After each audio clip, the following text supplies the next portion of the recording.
Goeiemôre almal, wees gegroet in die wonderlike naam van Jesus op hierdie geseënde donderdagoggend. En baie dankie dat ek die voorreg het om vir julle vandag te kan bedien met 'n woord. En raai wat, ons sluit af met ons reeks antwoorde uit God se woord. Ek het dit so geniet, regtig. Kind van God, ek het hierdie reeks regtig geniet. Dit was vir my so lekker. So dis hartseer om af te sluit, maar daar is altyd nog iets beters wat vir ons wag of hoe. Nou vandag wil ek net vir jou sê, ek gaan nie 'n lang boodskap bring nie, maar ek wil net vir jou sê, weet net, jy's nie alleen nie.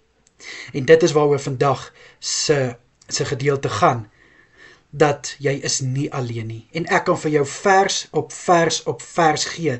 Deuteronomium 1 vers 9 waar daar staan, God het voor julle uitgegaan, hy sal julle nie los of verlaat nie. Hebreërs 13 vers 5 wat sê, dat God sal jou nooit los of verlaat nie.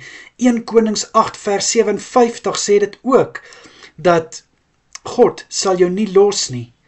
En selfs in Joshua 1 vers 5 staan dit ook geskryf, dat God jou nie sal los nie. En natuurlik ken ons almal die gewilde Psalm 23, waar daar ook staan, dat al gaan ek deur 'n dal van doodskade, sal ek nie onheil vrees nie, want U is met my. En ek weet daar is ook 'n vers in een van die psalms, dat ek nou nie 100% seker is nie, wat sê, al maak ek my bed in hel, sal U selfs ook daar wees. So kind van God, maak nie saak waar jy jou bevind nie, die Here is met jou en hy gaan jou nie los nie, hy gaan jou nie verlaat nie, want dis hoe lief hy vir jou is. Hy het jou oneindig lief. Al wat jy moet doen is hou vas aan die Here, hou vas in sy hand, klou vas in sy hand en los hom nie, want hy sal jou nie los nie. Solank jy hom nie los nie, gaan God jou nie los nie. En selfs al voel jy wil God los, hy gaan nog steeds met jou wees. Hy wag net vir jou om vir hom te sê, Here, help my asseblief, ek weet nie meer wat ek kan doen nie, ek weet nie meer hoe om hierdie te hanteer nie. God sal vir jou uitkoms bring, my boetie en sissa, God sal met jou wees, jy het nie nodig om te vrees nie. En dit is wat ek graag vandag by jou wil los.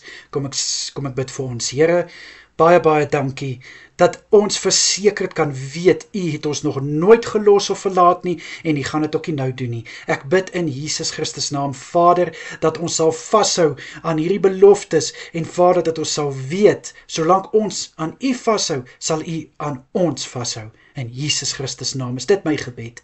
Amen en amen.